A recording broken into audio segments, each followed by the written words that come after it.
A última lembrança de Hiraku era o teto branco e frio de um quarto de hospital. De repente, uma luz calorosa envolveu sua consciência e ele se viu diante de uma divindade. Deus permitiu que ele escolhesse um novo destino e um corpo que nunca mais ficaria doente. Com um desejo simples, Hiraku pediu para ser um fazendeiro em sua nova vida. Ao abrir os olhos, ele sentiu o cheiro de terra úmida e o som de folhas balançando. O ar era puro e seus pulmões, antes fracos, agora se enchiam de vigor. Ele percebeu que estava no meio de uma floresta densa e aparentemente interminável. Em sua mão, uma estranha ferramenta começou a brilhar com uma aura dourada. Aquela era a ferramenta de agricultura onipotente, capaz de assumir qualquer forma. Ruídos estranhos vinham das sombras, lembrando-o de que este lugar era perigoso. Ele decidiu que precisava preparar o terreno antes que o sol se pusesse. Com um único golpe, a terra dura se transformou em solo fértil e macio. Ele não sentia cansaço, como se a ferramenta provesse toda a energia necessária. Hiraku usou a forma de machado para derrubar uma árvore imensa com apenas um toque. A madeira caiu já cortada em tábuas perfeitas, prontas para o uso. Ele percebeu que poderia criar um abrigo seguro antes da noite chegar. Usando a ferramenta como martelo, ele começou a erguer as primeiras vigas de sua cabana. O som da construção ecoava pela floresta, afastando o silêncio opressor. Enquanto trabalhava, ele notou um grande par de olhos observando-o entre os arbustos. Uma criatura enorme saltou das sombras, revelando-se um lobo negro gigante. Hiraku não fugiu, empunhando sua ferramenta que brilhou intensamente. O lobo parou abruptamente, sentindo a aura divina que emanava do rapaz. Percebendo que o animal estava ferido, Hiraku ofereceu um pouco de água que havia encontrado. O lobo aceitou o gesto e deitou-se ao lado da fogueira que Hiraku acabara de acender. Agora ele não estava mais sozinho naquele mundo desconhecido. No dia seguinte, ele usou a ferramenta para cavar um poço profundo. A água que brotou era cristalina e tinha um sabor doce e revigorante. Ele plantou as primeiras sementes que apareceram magicamente ao desejar cultivar. Graças ao poder da terra, os brotos começaram a crescer em uma velocidade impossível. Em poucas horas, ele já colhia tomates vermelhos e suculentos. Hiraku percebeu que a floresta ao redor era chamada de Floresta da Morte por um motivo. Ele reforçou as cercas de sua pequena propriedade usando troncos resistentes. O lobo, que ele chamou de Kuro, agora agia como seu guardião fiel. Hiraku passou os dias seguintes construindo móveis simples e organizando seu lar. A solidão não o incomodava, pois ele estava realizando seu sonho de infância. Certa manhã, ele encontrou uma fêmea de lobo ferida e a trouxe para perto de Kuro. Logo, uma pequena matilha começou a se formar, protegendo o perímetro da fazenda. Hiraku começou a explorar um pouco mais além das cercas, encontrando ervas medicinais. Ele expandiu a área de plantio para incluir grãos e frutas variadas. O que antes era um deserto verde e perigoso agora era um oásis de vida. Ele sentia que finalmente pertencia a algum lugar. No entanto, o vento trouxe um perfume doce e estranho que ele não reconhecia. Kuro rosnou baixo, olhando fixamente para uma direção específica na floresta. Uma figura envolta em uma capa escura emergiu entre as árvores antigas. A figura desmaiou subitamente, revelando ser uma mulher de beleza estonteante. Hiraku correu para ajudá-la, mas percebeu que ela tinha dentes caninos alongados. Ela estava exausta e parecia estar fugindo de algo terrível na escuridão. Enquanto Hiraku a levava para dentro, um grito agudo ecoou vindo das profundezas da floresta. Sombras estranhas começaram a se mover rapidamente entre os troncos das árvores. Hiraku trancou a porta da cabana, sentindo que o verdadeiro teste de sobrevivência estava apenas começando. Hiraku despertou com o canto dos pássaros mágicos, sentindo que o isolamento total estava finalmente chegando ao fim naquela manhã ensolarada. Ele caminhou em direção aos seus campos de cultivo, notando que as mudas de tomate já estavam ganhando uma cor vibrante e saudável. De repente, um movimento estranho nos arbustos próximos à borda da floresta chamou sua atenção, fazendo-o segurar sua enxada com mais força. Uma figura feminina e elegante emergiu das sombras, revelando cabelos brancos como a neve e olhos vermelhos que brilhavam com uma fome intensa. A jovem parecia exausta e suas roupas estavam levemente rasgadas, indicando que ela havia percorrido um longo caminho pela perigosa Floresta da Morte. Hiraku, agindo por instinto, correu até a cabana para buscar algumas das frutas frescas que havia colhido no dia anterior.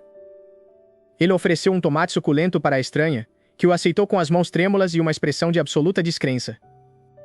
Assim que provou a fruta, a força pareceu retornar instantaneamente ao corpo da vampira, enquanto ela devorava o alimento com entusiasmo. A visitante se apresentou como Lululu, uma vampira que estava fugindo de perseguidores e buscava um refúgio seguro para recuperar suas energias. Para a surpresa de Iraku, Lululu usou sua magia para mudar de tamanho, tornando-se uma mulher adulta e imponente diante de seus olhos. Ela explicou que o solo daquela região era extremamente fértil devido à presença de Iraku, o que explicava o sabor divino das plantações. Sem hesitar, Iraku convidou Lululu para morar com ele, oferecendo segurança em troca de ajuda com os conhecimentos sobre aquele novo mundo. Os dias seguintes foram marcados por um trabalho intenso, enquanto os dois colaboravam para expandir a área habitável e plantar novas variedades de cereais. A rotina era tranquila, mas a sensação de que algo maior estava prestes a acontecer pairava constantemente no ar denso da floresta. Certa tarde, o som de asas batendo com força ecoou sobre as árvores, e uma sombra colossal cruzou o chão do vilarejo em construção. Uma anjo de armadura prateada e asas brancas deslumbrantes desceu dos céus, aterrissando com uma elegância que exalava poder militar. Ela sacou sua espada curta, olhando para Lululu com uma mistura de dever profissional e uma rivalidade antiga que parecia profunda. Iraku interveio rapidamente, colocando-se entre as duas e pedindo que baixassem as armas antes que qualquer dano fosse causado à sua horta. A anjo, chamada Tia, ficou chocada ao ver um humano vivendo tão pacificamente no coração da floresta mais perigosa do continente. Após uma breve conversa, regada a chá e pão fresco, Tia explicou que estava rastreando Lu a pedido de seus superiores, mas que não desejava conflito. Ela percebeu que Iraku possuía uma aura divina e que sua fazenda poderia ser a chave para salvar muitos refugiados de outras raças. Tia partiu por alguns dias, prometendo retornar com ajuda qualificada para transformar aquele assentamento em uma verdadeira aldeia. Quando ela voltou, não estava sozinha, trazendo consigo um grupo de altos elfos que haviam perdido sua floresta natal em uma guerra devastadora. As elfas, lideradas por uma jovem habilidosa em carpintaria, olharam para Iraku com reverência e uma esperança que há muito não sentiam. Imediatamente, a aldeia começou a ganhar forma, com as elfas usando suas habilidades naturais para construir casas de madeira resistentes e belas. Iraku usou sua ferramenta para cavar poços profundos, garantindo que a nova comunidade tivesse água limpa e abundante para todos os moradores.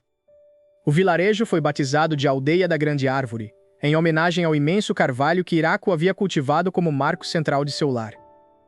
Pela primeira vez, a mesa de Iraku estava cheia, com risadas de elfas e a presença constante de Lu e Tia ao seu lado durante as refeições.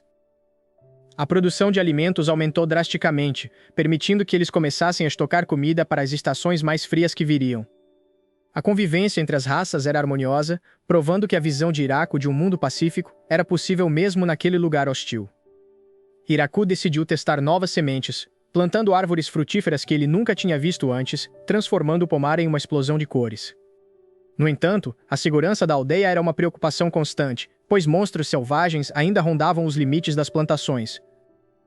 As elfas treinaram com seus arcos todos os dias, tornando-se uma força de defesa formidável que protegia os campos de qualquer ameaça. Iraku descobriu que sua ferramenta também podia ser usada para cavar túneis defensivos e valas profundas com uma facilidade assombrosa. Com o vilarejo crescendo, as responsabilidades de Iraku como chefe da aldeia começaram a se tornar mais complexas do que ele imaginava.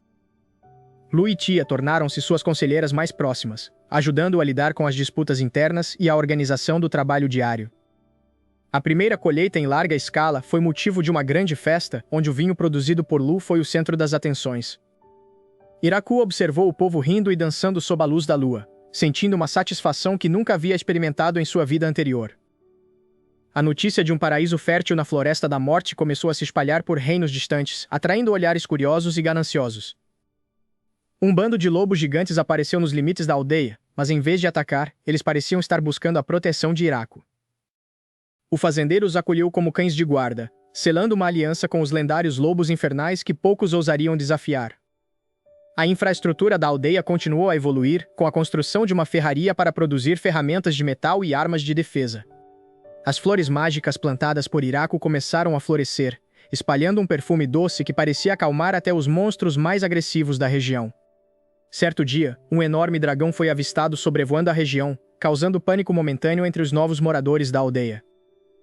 Iraku preparou sua ferramenta, sabendo que a paz de sua aldeia dependia de sua capacidade de enfrentar seres de imenso poder.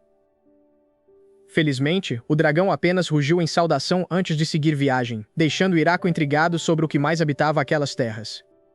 A noite caiu sobre a aldeia da Grande Árvore, trazendo uma sensação de segurança que Iraco nunca pensou ser possível naquele mundo. Ele se sentou na varanda com Lu e Tia, observando as estrelas e planejando o futuro de sua crescente família e comunidade. Iraco jurou que protegeria aquele lugar com todas as suas forças, independentemente de quem ou o que tentasse destruí-lo. No entanto, um tremor profundo vindo do solo interrompeu o silêncio, seguido por uma luz violeta que emergiu de uma caverna recém-descoberta na floresta. O tremor que sacudiu a terra logo revelou não ser uma ameaça, mas sim a abertura de um portal para uma antiga mina de cristais mágicos. Com sua ferramenta onipotente, Iraco rapidamente transformou o solo instável da caverna em caminhos seguros para a exploração. A notícia sobre as riquezas da aldeia da Grande Árvore começou a se espalhar por reinos distantes e picos de montanhas esquecidos.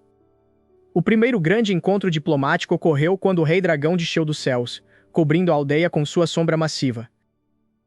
Iraco recebeu a criatura lendária não com armas, mas com um banquete preparado com os melhores frutos de sua colheita. Impressionado pela hospitalidade e pelo sabor da comida divina, o dragão jurou proteção eterna ao assentamento.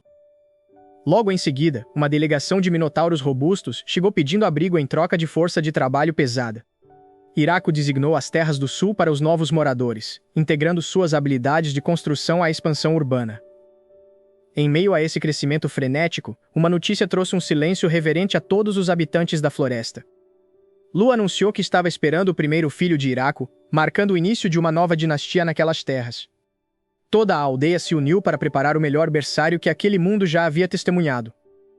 Os meses passaram sob o signo da abundância, com as plantações produzindo mais do que nunca para celebrar a vida. No entanto, um grupo de demoníos nobres tentou intervir, questionando a autoridade de um humano sobre tantas raças poderosas. Tia, a anjo, voou ao encontro deles para demonstrar que a paz da aldeia era protegida pelo poder divino. Os lobos infernais que patrulhavam os limites da fazenda rosnaram, mostrando que a força física ali era absoluta. Percebendo que o conflito seria fútil, os demoníos converteram sua hostilidade em um tratado de comércio. O dia do nascimento finalmente chegou, e um silêncio sagrado caiu sobre a Floresta da Morte. O choro de Alfred ecoou pelos corredores da mansão, trazendo lágrimas de alívio aos olhos de Iraco. Uma grande festa foi declarada, durando 7 dias e 7 noites para honrar o herdeiro da Grande Árvore. Iraco olhou para o seu filho e percebeu que sua missão havia mudado de sobrevivência para legado. Ele decidiu criar um sistema educacional para que as crianças de diferentes raças pudessem crescer juntas. Novas técnicas de cultivo foram desenvolvidas, misturando magia elemental com conhecimentos agrícolas da terra. Pequenos grupos de exploração foram enviados para mapear o restante da floresta, descobrindo ruínas de antigas civilizações. Iraco usou os materiais dessas ruínas para fortalecer as defesas da aldeia sem alterar sua estética natural. Alfred crescia rápido, demonstrando uma afinidade natural com as criaturas da floresta desde cedo. A aldeia agora contava com um sistema de canais que levava água fresca para cada casa, garantindo higiene e conforto. Durante o festival da colheita de outono, a diversidade cultural da aldeia brilhou em cada barraca e dança. A harmonia entre predadores naturais e presas dentro da aldeia tornou-se o maior milagre de Iraco. Ele nunca esqueceu as dificuldades do passado, o que o impulsionava a manter aquele paraíso a qualquer custo. Outras aldeias próximas começaram a imitar os métodos de Iraco, trazendo prosperidade para toda a região. A Grande Árvore, agora imensa, podia ser vista a quilômetros de distância como um farol de esperança. Lu e Tia frequentemente caminhavam pela aldeia, ajudando a resolver pequenas disputas com sabedoria e graça. O solo da fazenda tornou-se tão rico que plantas medicinais raras cresciam como se fossem ervas daninhas. Iraco sentou-se na varanda de sua casa, observando o pôr do sol pintar o céu de tons de violeta e ouro. Ele sabia que os desafios não terminariam, mas agora ele não estava mais sozinho para enfrentá-los. O som de risadas infantis vindo do pátio era a música mais bonita que ele já ouvira em toda a sua vida. A aldeia da Grande Árvore deixou de ser apenas um assentamento para se tornar o coração de um novo mundo. Cada semente plantada por Iraco floresceu não apenas em comida, mas em amizades e lealdade inabaláveis. Ao olhar para Lu e Alfred dormindo tranquilamente, ele sentiu que sua segunda chance foi o maior presente possível. Com a ferramenta onipotente descansando ao seu lado, o fazendeiro finalmente encontrou o seu verdadeiro lar. E assim, a história do homem que transformou a morte em vida tornou-se a lenda eterna da Grande Árvore.